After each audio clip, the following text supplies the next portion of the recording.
Hey everyone. If you're into AI and all that smart home stuff, where you're going to want to hear this, Amazon just announced this big upgrade to Alexa, and it's kind of a deal. We're diving deep, into this article by Jimmy Bearden. It's called Meet Agentic Alexa, Amazon's game-changing upgrade.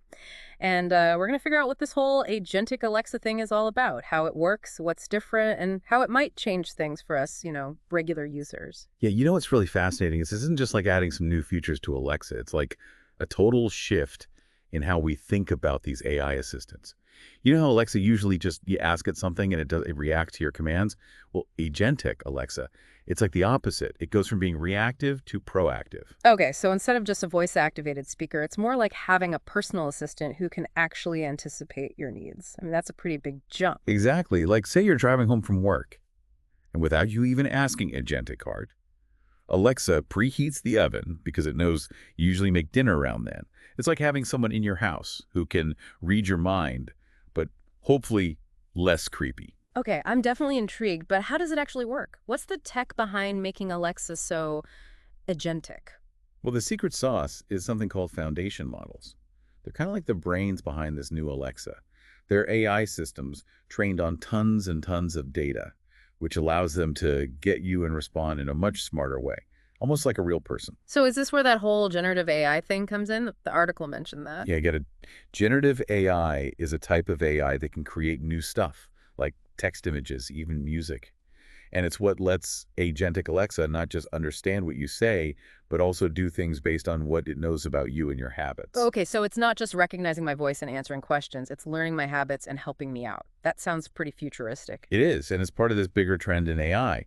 Amazon seems to be trying to address some of the issues people have had with Alexa, like being slow or not really getting what you mean. Yeah, totally. I've been there sometimes. It feels like you're talking to a wall, especially if there's any noise in the background. So they're going for a smoother, faster, more intuitive experience. It's exactly. The goal is to make talking to Alexa feel as natural as talking to a friend, someone who knows you really well and is always a step ahead. Well, all this fancy tech got to come with a price tag, right?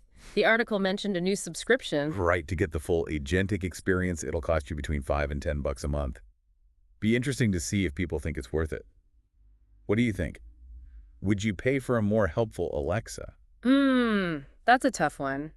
On one hand, having Alexa take care of things automatically would save me so much time, but then there's the cost, and I don't know if I'm ready to give up that much control just yet. I guess it depends on how well it actually works. Yeah, I think a lot of people are going to be on the fence about that.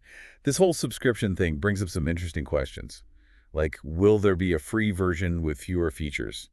Or maybe Amazon will offer a free trial to hook people. Speaking of hooking people, this move by Amazon is going to make some waves in the tech world, don't you think? Oh, absolutely. This is a big move, and it's going to force the other big guys like Google and Apple to step up their game. It's like an AI arms race. Everyone wants to have the smartest, most helpful assistant. Yeah, you got it. And the battleground is your living room. Okay, so $5 to $10 a month isn't exactly cheap. But if this agentic Alexa really does what it says, maybe it's worth it. What would it actually be like to live with an Alexa that's this proactive?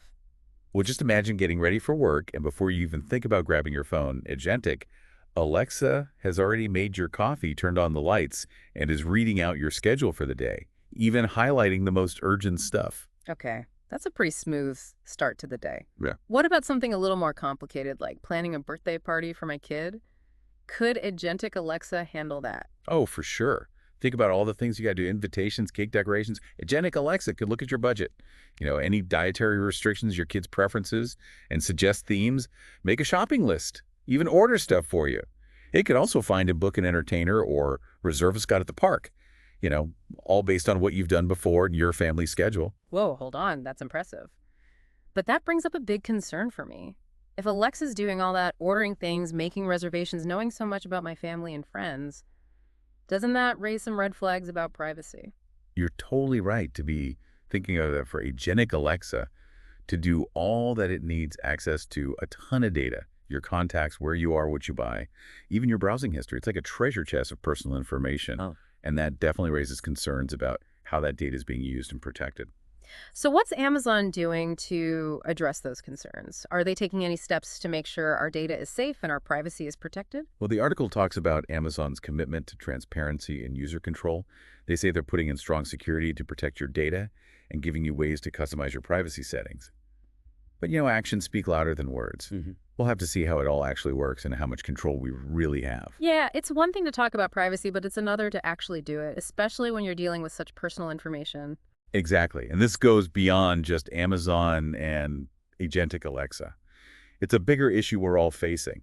As AI becomes more a part of our lives, we need to have open and honest conversations about where the line is between convenience and privacy. Right, it's about finding that balance where tech makes our lives better without crossing those lines. Exactly. And that's a conversation we need to be having, not just with the tech companies, but also with each other as individuals. Right. And as a society, we need to figure out what level of access we're okay with and what compromises we're willing to make. It feels like we're in uncharted territory here. AI is changing so fast, it's hard to keep up with what it all means for us, ethically and socially. Sometimes it feels like we're just along for the ride, heading into a future we don't really understand. That's a powerful image, and I think a lot of people feel that way. But remember, we're not helpless passengers. We have a say, and we can influence where this all goes. So how do we make sure our voices are heard? What can we do to make sure AI is developed and used responsibly? Well, first off, we got to stay informed. We need to understand how this tech works, what it can do, and what the risks are. And then we need to talk about it. Talk to friends and family. Reach out to your representatives. Support organizations that are promoting ethical AI development. It's about taking control, right? Not just accepting whatever new gadget comes along, but actually shaping the future we want. Exactly. It's about recognizing that technology is a tool. And like any tool, it can be used for good or bad. It's up to us to decide how we want to use it. It's a lot to think about, all this amazing potential, but also these real concerns about privacy and control, even like what it means to be human in a world where machines are doing more and more. Yeah, it's definitely a balancing act, and we're still figuring it all out. So as we wrap up this deep dive into Agentic Alexa, what's the one thing you want our listeners to take away from this? I think the most important thing is don't just sit back and watch this all happen. Ask questions, be skeptical, demand transparency from the companies developing this tech.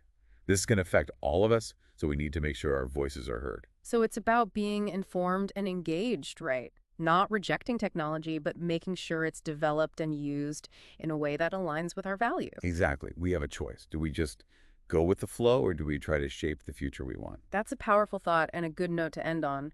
The future of AI isn't written yet. It's a story we're all writing together. Well said.